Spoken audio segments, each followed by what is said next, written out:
Pernah tak terfikir apa sebenarnya di sebalik tanda harga tu? Hari ni, kita nak bongkar rahsia, sains dan seni di sebalik strategi harga. Dan anda akan nampak, benda yang nampak rumit ni sebenarnya taklah susah sangat nak faham.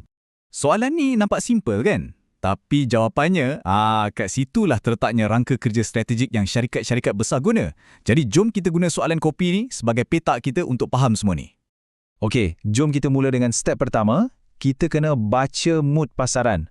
Maksudnya, sebelum letak harga, kita kena faham dulu sensitif tak pelanggan kita ni dengan perubahan harga. Benda ni lah asas paling penting sekali. Bunyi macam teknikal sikit kan? Keanjalan harga permintaan. Tapi konsep dia senang je. Ia sebenarnya cuma satu cara nak ukur kalau aku naikkan harga, agak-agak berapa ramai pelanggan yang lari. Simple kan? Okey, tengok formula ni. Nampak macam pening sikit, tapi jangan risau. Sebenarnya, ia cuma bandingkan peratus perubahan jualan dengan peratus perubahan harga. Itu je. Nombor yang kita dapat tu nanti, itulah yang akan bagi tahu kita produk ni sensitif pada harga ke tak. Nak faham beza dia? Senang je. Cuba kita tengok dua contoh ni. Fikir pasal langganan Disney Plus Hotstar. Kalau harga dia tiba-tiba naik mendadak, mesti ramai yang akan unsubscribe kan? Sebab ia bukan barang keperluan. Itulah permintaan anjal atau sensitif. Tapi kalau beras pula, itu kan makanan ruji kita. Walaupun harga naik, kita tetap kena beli juga. Inilah yang kita panggil permintaan tak anjal. Okey, dah faham pasal pelanggan. Sekarang langkah kedua yang super penting. Kita kena intai pesaing. Kena tengok apa yang diorang buat. Sebab dalam bisnes ni, kita bukan main sorang-sorang kan? Ayat ni memang power.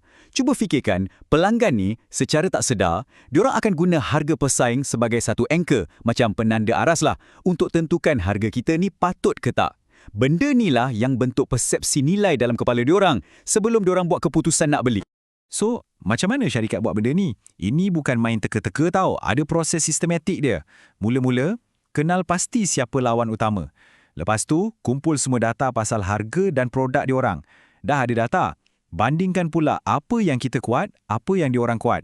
Dari situ, baru boleh tentukan kat mana kedudukan kita dalam game ni.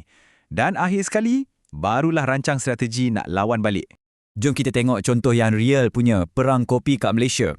Satu belang kita ada Starbucks. Diorang bukan setakat jual kopi kan? Diorang jual experience, the third place kononnya. So diorang boleh letak harga premium. Lagi satu belah pula, Zeus Coffee. Fokus diorang lain lebih kepada kemudahan, harga mampu milik, guna app, lokasi pun kos rendah. Sebab tu harga dia jauh lebih menarik. Nampak kan? Dua strategi yang totally berbeza. Dan inilah langkah bijak Zeus. Diorang letak harga betul-betul bawah payung harga Starbucks. Maksudnya, diorang target orang yang nak kopi sedap tapi tak sanggup nak bayar harga premium Starbucks. Kat situlah ada lubuk pasaran yang Zeus berjaya tawan. Dan yang terakhir, mungkin inilah bahagian paling penting sekali. Kita kena cuba masuk dalam kepala pelanggan kita. Kena faham apa sebenarnya nilai produk kita ni dari mata diorang. Konsep ni ada nama dia. Nilai ekonomi kepada pelanggan atau EVC. Senang cerita macam inilah. Ia bukan pasal berapa kos kita buat produk tu, tapi ia pasal berapa harga paling tinggi yang pelanggan sanggup bayar lepas dia dah bandingkan produk kita dengan pesaing paling dekat. Formula dia nampak simple tapi sangat power. Mula-mula kita ambil harga pesaing. Kita panggil ni nilai rujukan. Lepas tu, kita adjust sikit harga ni, tambah sikit kalau produk kita ada kelebihan, tolak sikit kalau ada kekurangan. Bahagian adjust ni lah kita panggil nilai pembezaan. Okey, nak bagi lagi faham, jom kita guna satu contoh yang tengah hangat sekarang ni. Katakanlah, Proton nak keluarkan kereta EV baru untuk lawan BYD Dolphin. Okey, langkah satu, kita kena ada titik rujukan dulu. Harga BYD Dolphin, katakanlah RM100,000. Ini baseline kita. Sekarang kita kira pula nilai pembezaan. Okey, sebagai pelanggan, network servis Proton lagi luas kan? Itu mungkin bernilai tambah RM5,000. Lepas tu spare part pun lagi murah, tambah lagi RM2,000. Tapi alamak, jarak bateri dia lagi pendek. Itu kekurangan, so kita tolak RM4,000. Jadi, bila kita campur tolak semua tu, RM100,000 tambah RM5,000 tambah RM2,000, lepas tu tolak RM4,000, kita dapat RM103,000. Inilah EVC dia. Secara teori, inilah harga maksimum yang pelanggan rasa berbaloi untuk bayar. Tapi, soalan dia, adakah Proton akan jual betul-betul pada harga RM103,000? Selalunya tak. Mungkin diorang akan letak harga bawah sikit. Contohnya RM98,000. Kenapa? Sebab ini akan cipta satu insentif nilai. Pelanggan akan rasa macam, wah, untungnya aku beli, dan ini akan bantu Proton jual lebih laju dan cepat-cepat tawan pasaan. Okey, jadi jom kita gabungkan semua yang kita dah belajar tadi. Nampak kan? Letak harga ni bukan main agak-agak je. Jadi, anggaplah ini macam toolkit penetapan harga untuk anda. Ada 3 soalan penting kena tanya. 1. Sensitif tak pelanggan kita? Ingat tak pasal keanjalan tadi?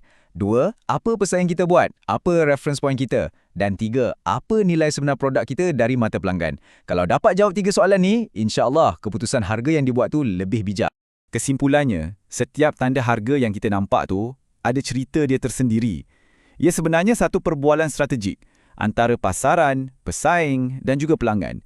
Ia bukan sekadar nombor, tapi ia adalah cara syarikat bercakap dengan kita tentang nilai yang diorang tawarkan.